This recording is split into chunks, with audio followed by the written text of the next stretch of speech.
Hey guys, I haven't posted a video in a while, so I thought I'd do one.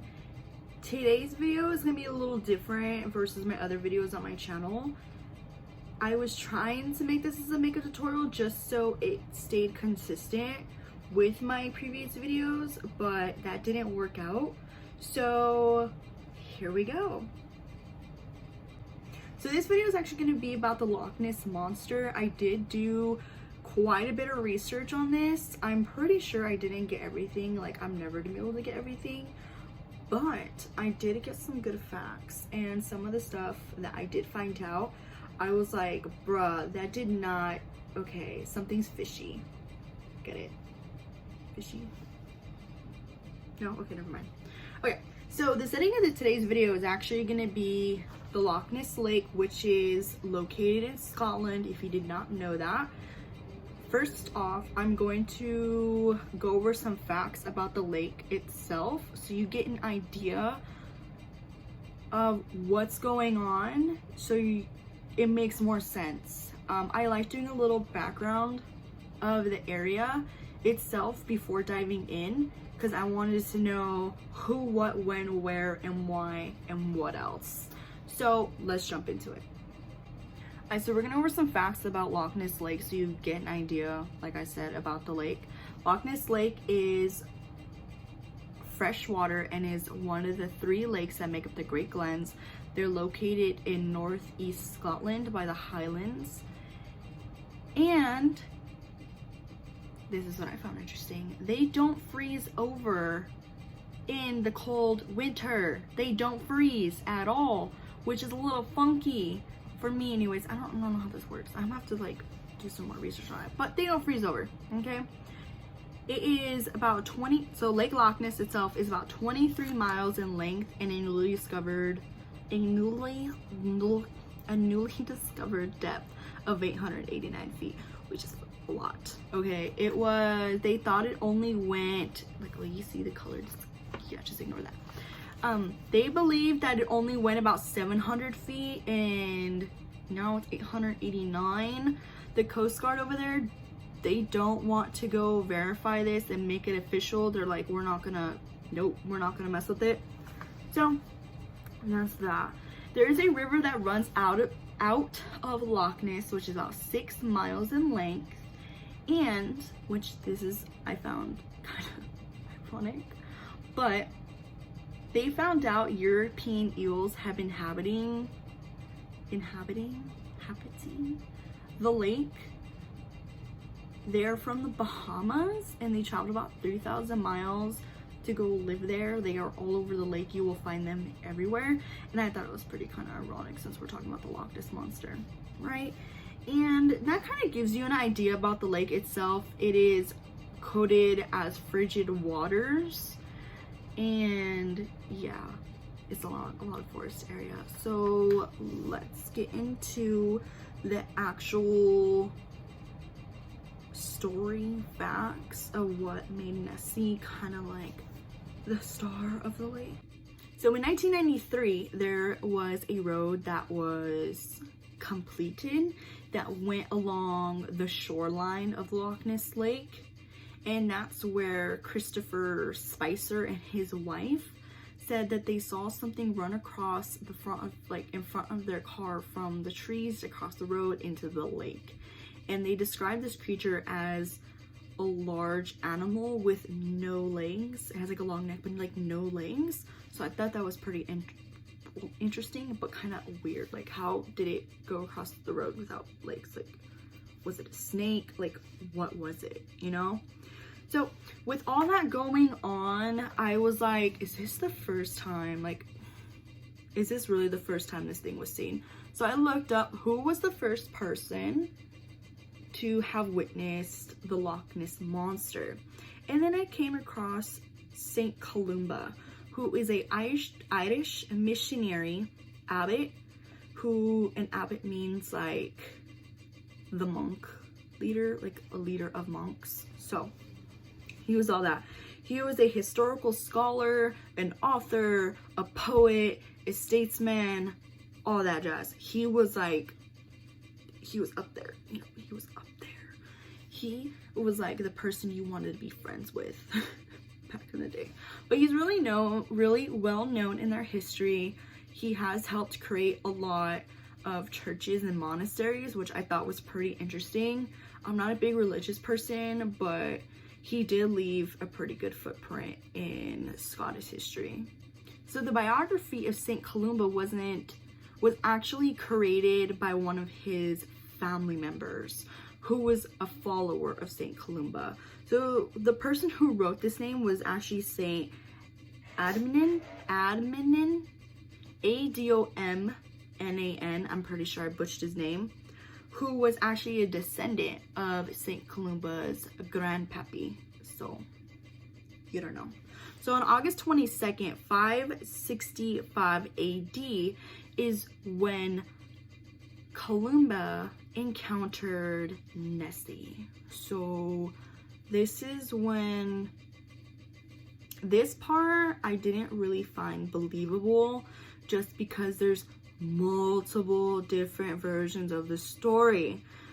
I found 2 already, so I'll tell you this one. The website that I got it from and the place I read it from, it was more credible than the other ones that I read, and this one made more sense to me. So I was like, you know, I'm just gonna go with this one. So yeah. So long story short, St. Columba was traveling through Scotland. In one of the stories I read, he was going to visit a king and he needed to cross the Loch Ness lake. So he was standing there trying to come up with a plan on like which is the best area to cross. And he saw this group of Pict people. They're also known as the Painted People. There were tribes that were covered in tattoos, so it makes sense. He saw them and he was like, hey, what's going on? They were burying their friend and they were like, our friend went swimming and got attacked by something and now he's dead. So one story talks about how he had like this walking stick, like a cane or like a staff, and he put it over the guy's chest and the guy came back to life and was magically healed. But it didn't really sit with me, so I was like, okay. Okay, so back to the story.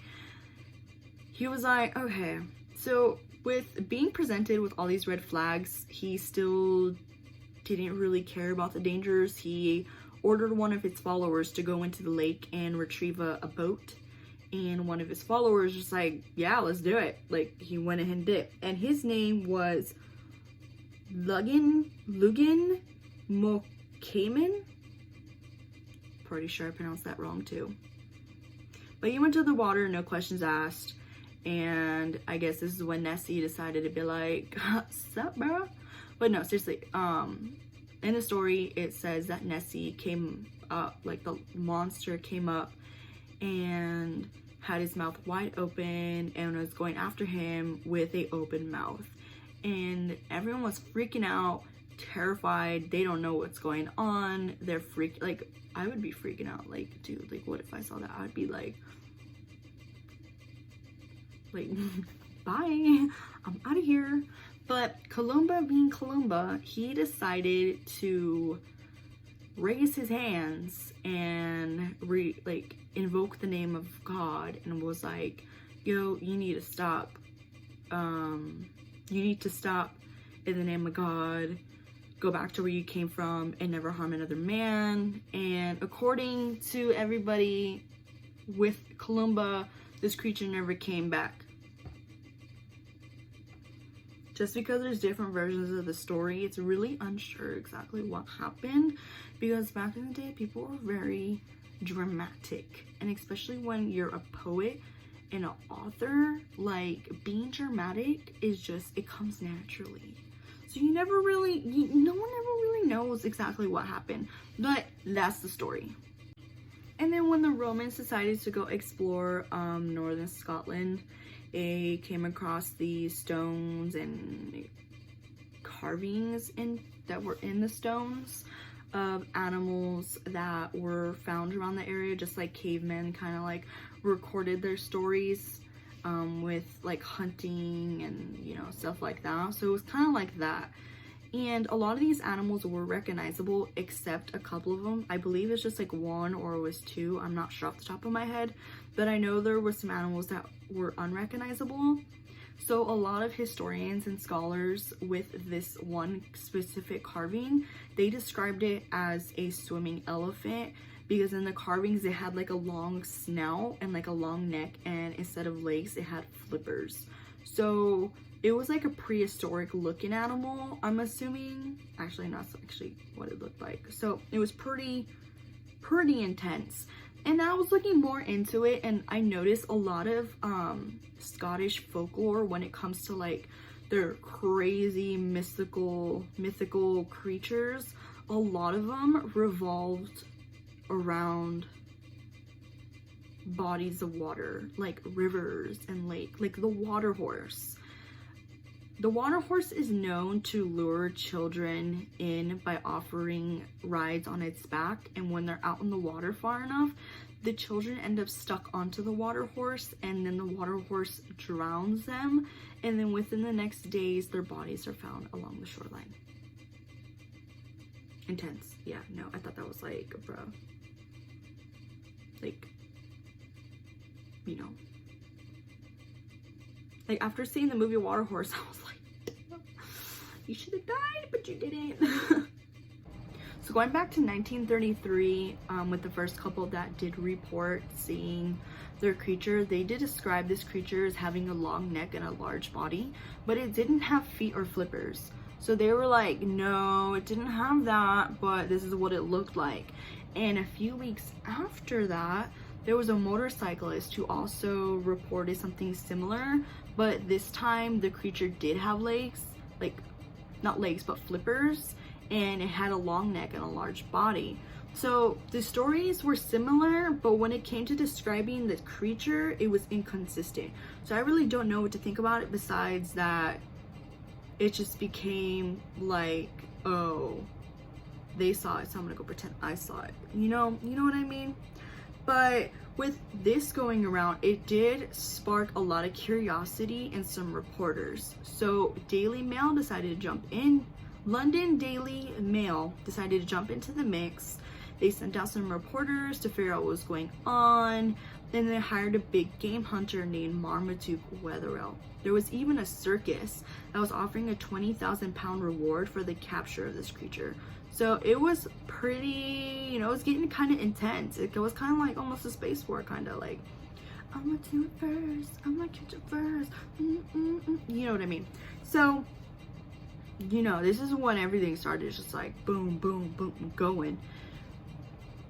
Marmaduke Wetherell, I'm gonna say Marmaduke reported back to Daily Mail and was like, hey, I found some footprints. I'm pretty sure they belong to this creature. So London Daily Mail, they decided to release a headline that said, Monster of Loch Ness is not fake, but fact. And this is when everything started blowing up. This is when you started getting people out there trying to see Loch Ness. It started becoming kind of like a tourist attraction. But you also had professional people that you had professionals, amateur scientists, and hunters, and people that were just trying to find the truth of this, like trying to find the bottom of that. So as time went on, but still in the same year, a photo was captured by a man named Hugh Gray. And in this photo,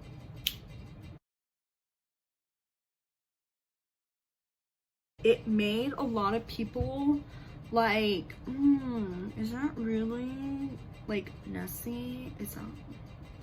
You had a lot of people that were like, oh my god, look at it. And there was people who were like, dude, that looks like a dog with a stick. I'm not even kidding. Someone actually thought it looked like a dog with a stick. Me, personally, I thought it was like a random wave coming out of still water. But I was like looking at it, it looked like a formation of an eel. Like how they swim, they're just like slithering in the water. That's what it looked like to me. But hey, who knows? So the next picture to come out is known as the surgeon's photo, which is the most popular photo of Nessie. So if you Google Nessie, the Loch Ness monster, you're gonna see the surgeon's photo. Okay, so this is when things start coming to light, and I was like, oh damn. So a lot of people were like, no, that's fake. That's fake.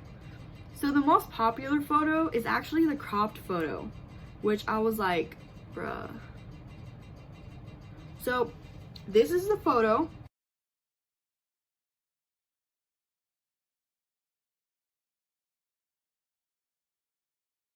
Was taken in 1934. This is the year after the reports from the first sightings of the couple. And like I said, like you see the cropped photo and then the uncropped photo, like it could look like a duck. And then so this is the photo that went viral. It was in newspapers, it was everywhere. Okay, not the real, like the first photo, it was a second photo, a popular photo that went everywhere. And in 1994, 60 years later after it was published in the newspaper, Christopher Sperling verified that this photo was fake. He admitted his involvement in the staging of this photo. But get this, Christopher Sperling is the stepson of Marmaduke Wetherell, the big game hunter that was hired by London Daily Mail. And the reason this photo is called the surgeon's photo is because the person that brought it to light, it was a surgeon named Robert Kenneth Wilson. So these three got together, they got a fake toy submarine and created this little thing and put it in there and took a photo, and they were like, hey Wilson, you gotta take this to the public, you have a better reputation, they're gonna believe you, like you need to do that. And he was like, yeah, let's do it. So that happened, so that came to light. And then I think it was after this, I'm not 100% sure, but the footprints that Marmaduke found were proven to be fake. Okay, they were created by a dried hippo's foot, and I guess back in the day, having a dried hippo's feet was like a normal thing. They used it as like a lamp holder, like a lamp post, which I thought was absolutely weird. So, you know, after he was proved to be a fraud, he was like really embarrassed and retired and went on the down low. Like he was like, no, like I would be stupid embarrassed too. And even with all this going on, it didn't diminish people's belief in Nessie. There were still people coming out and they were like, I want to see her, I want to see her, come out, I want to see you, prove to me you're real, all this jazz. And then this is when universities started coming out. They're like, we're gonna do an expedition. So a university in the 60s, yes, in the 60s, they were going down with sonar. They always came back with the same exact thing. Oh, we saw something big under there, but we don't know what it is. Okay, like that's it. And then in 1975, a university decided to go down whether it was sonar and underwater photography, and they captured a photo, this photo.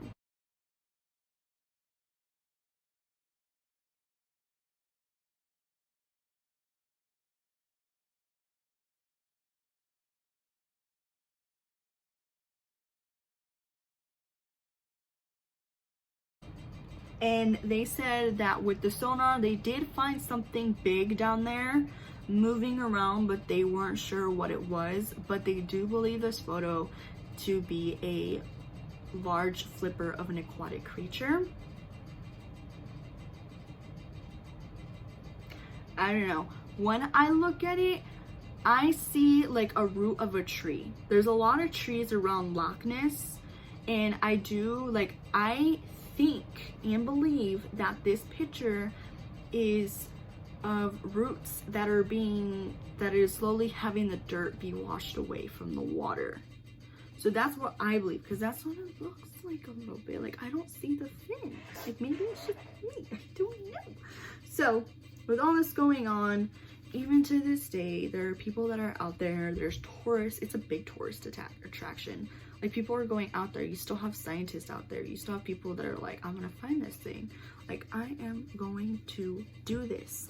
This is my life goal. Like, you still have people out there doing it. And it's like, I just find it amazing that, like, even with all like the fake pictures, the fake videos that have gone viral for like a week, all the YouTube videos, all the stage pictures, people still believe in this thing. And God, I wish I had that much. I wish I had that much faith. But so, do I believe in the Loch Ness Monster?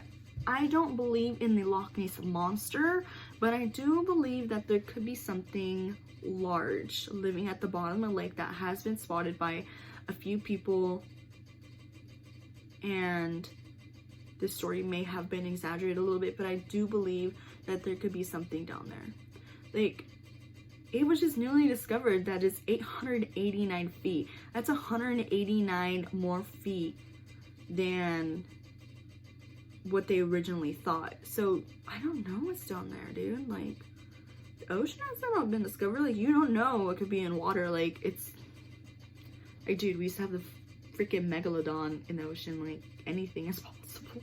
So I don't know. I just wanted to say thank you all for watching my video and tuning in. Do comment down below if you believe in the Loch Ness Monster or any conspiracies you heard about the Loch Ness Monster. I'd love to hear them, because I'm pretty sure I didn't get every single fact or every single sighting in this video. Like, it's insane. But do comment and let me know if there's any other mystical creatures or folklore you want me to go over. I am working on the Mothman right now, and let me tell you, that one's pretty interesting and a little creepy. So do stay tuned for that. And again, give this video a like and subscribe if you want to see more. And have a nice day. Make sure you drink water, wear your mask when you're out so you can keep yourself and others protected. And much love, stay positive. 2020 is a rough year, but we'll make it. We're almost done. We're almost done. I think this 2020 has not been the year. But have fun, you guys. Have a nice day.